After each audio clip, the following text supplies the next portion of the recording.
धर्म का एक लक्षण है मन का संयम। दूसरा धर्म का लक्षण है इंद्रियों का संयम।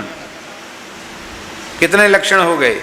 सत्य, दया, तपस्या, शौच, तितिक्षा, उचित अनुचित का विचार, मन का संयम, इंद्रियों का संयम। 8 हो गए धर्म के लक्षण। 9वां लक्षण है अहिंसा। मन वाणी क्रिया से किसी प्राणी को पीड़ा न पहुंचाना। 4 वेद 6 शास्त्र में बात लिखी है दोए, दुख दीने दुख होत है, सुख दीने सुख होए। पर हित सरस धर्म नहीं भाई, पर पीड़ा सम नहीं अधमाई।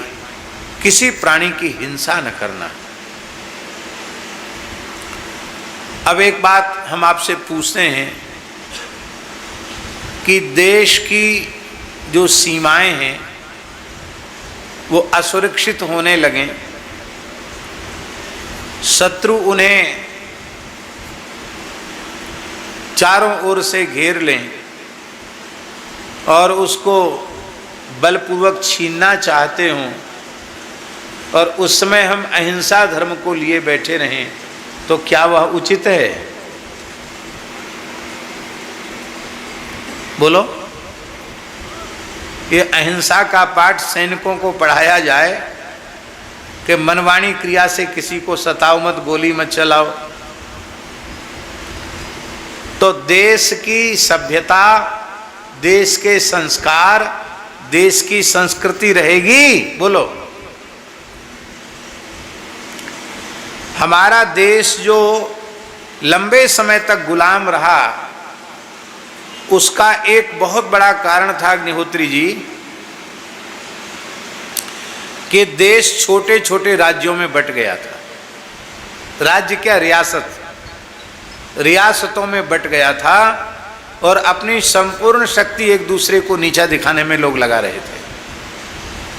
उसमें कोई विदेशी आक्रांत आया तो उसने कहा कि अरे कोई बात नहीं, हम इस शत्रु से नहीं जीत सकते, हम इसका सहयोग करते हैं, और धीरे धीरे अपना भी अधिकार चला गया। किसने घुसाया विदेशी आक्रांताओं को? हम लोगों ने ही घुसाया। किसने घुसाया?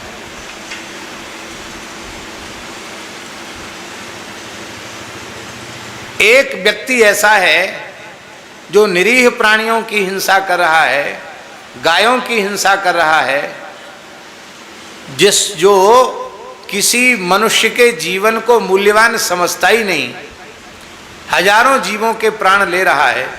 यदि उसको मार दिया जाए तो वो हिंसा नहीं है, क्योंकि उसको मारना उतने जीवों को बचा लेना है।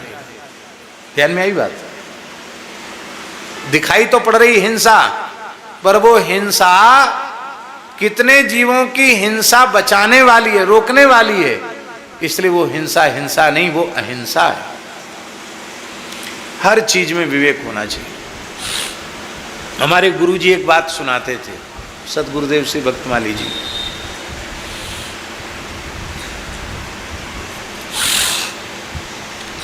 बोले एक बड़ा भारी डकैत था,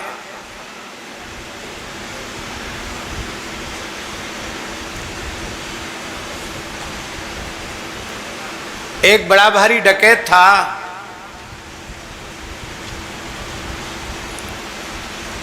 जंगल में भटकते हुए भूख प्यास से व्याकुल वह डकैत एक संत के पास पहुंच गया। जंगल में संत अपने धूना पर बैठे थे, भूखा प्यासा था। महात्माओं में कोई अपना पराये का भेद तो होता नहीं। भिक्षा की रोटी रखी थी, रोटी दे दी, पानी पिला दिया, थोड़ा गुड़ दे दिया,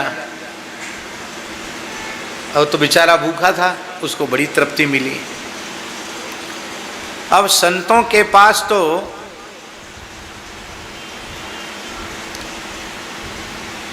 सत्संग की ही बात सुनने को मिलेगी। सत्संग की बात सुनकर के उस डकैत को, उस दस्यु को, तो राम जी उसको अपने किए हुए पापों पर ग्लानि होने लगी, रोने लगा। बोले महाराज मैंने तो बहुत पाप किए, कोई गिनती ही नहीं है। अब मुझे ऐसा करो, मुझे तो आप चेला बना लो, आप मुझे मंत्र सुना दो, मैं आपका शिष्य बन जाऊंगा, जीवन भर सेवा करूंगा। महात्मा घबरा गए कि इसने इतने दुष्कर्म किए हैं और प्रायश्चित किसी का किया नहीं, इतने जल्दी वृत्ति को शुद्ध कर नहीं पाएगा। तो महात्मा ने ऐसा साधन बता दिया कि बिना शिष्य बने ही उसका कल्याण हो जाए। अपने धूना का एक अध जला लक्कड़ दे दिया, धूना का लक्कड़ बुझा हुआ अध जला, बोले इसको कंधे पर रखो, राम राम राम राम राम राम राम राम राम राम राम राम राम राम राम राम, श्वास प्रश्वास के किन से राम राम उच्चारण करते हुए पूरे धरती के तीर्थ, भारतवर्ष के जितने तीर्थों में जा सकते हो सब जगह जाओ। जब ये अध जला लक्कड़ हरा हो जाए, इसमें से पत्तियां निकल आवें, तो आ जाना, समझ लें तुम निष्पाप हो गए, फिर तुम्हें दीक्षा देंगे। वो श्रद्धावान था, वो चल पड़ा। अभी 1-2 रात चला ही था, सोचता था सबसे पहले गंगा स्नान करेंगे, गंगा जी सबसे बड़ा तीर्थ है। रात्रि का समय था, वो अध जला लक्कड़ लिए हुए एक पेड़ के नीचे जाकर बैठ गया। बट का पेड़ था, अर्धरात्रि के समय, और उस बट के पेड़ पर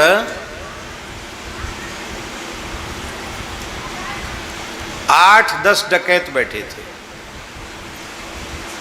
ऊपर, और वो सब योजना बना रहे थे कि ये गांव खूब धनी मानियों का गांव है, आज इस गांव पर डकैती डालना है, लूटपाट करनी है, हत्या करनी है, और पूरे गांव में आग लगा देना, जिसमें कोई बाहर निकल के भाग ना पावे, दूसरे गांव में सूचना न पहुंचे, और हम लोग माल लेके यहाँ से 9-2-11 हो जाएंगे। अब वो डकैत अपने मन में सोचने लग गया कि मैंने जीवन भर यही सब काम किया है, अब इतने लोग आनंद से सो रहे हैं, किसी को होश नहीं है, बेखबर हैं, और अकस्मात डकैती डलेगी, कितने लोग मारे जाएंगे, पीटे जाएंगे, धन हरण होगा, प्राण हरण होगा, फिर ये दुष्ट आग लगा देंगे तो न जाने कितने मनुष्य आग में जलकर मरेंगे, और आग में जलकर ही नहीं मरेंगे, कितने पशु पक्षी भी आग में जलकर मर जाएंगे, कितने कीट पतंग आग में जलकर मर जाएंगे, तो कितने पूरे के पूरे गांव के प्राणियों की हिंसा। हमने इतने पाप किए हैं, 10-20 पाप और सही 8-10 हैं, इनको सबको ठिकाने लगा देता हूं। तो मन ही मन राम राम करता हुआ लक्कड़ लेकर के बैठ गया। एक चोर उतरा और ऐसा दाव से लक्कड़ उस पर मारा कि वो बोल भी नहीं पाया, एक में ही जय सिया राम, एक में ही खत्म।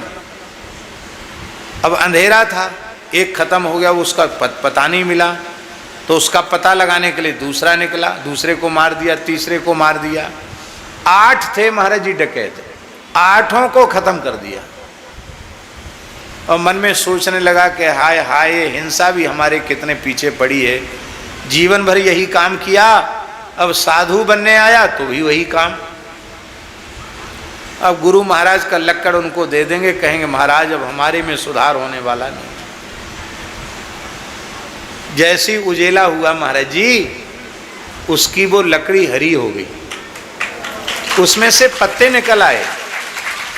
उसको बड़ा आश्चर्य हुआ कि अरे हम तो अभी किसी तीर्थ में गए नहीं, गंगा जी तक में नहीं गए, और ये हरा कैसे हो गया, इसमें से पत्तियां कैसे निकल आई। तब महाराज बड़ा चमत्कार हुआ, आश्चर्यचकित होता हुआ, राम नाम लेता हुआ फिर संत के निकट आया और सारी बात संत को बताई। संत ने कहा कि तुम्हारे हृदय में जो दया का भाव जगा और एक गांव के प्राणियों की तुमने रक्षा कर ली, उसके पुण्य से ये अधजला लक्कड़ भी हरा भरा हो गया और अब तुम दीक्षा के अधिकारी हो। अब दीक्षा लो, इसके बाद तीर्थ यात्रा करो।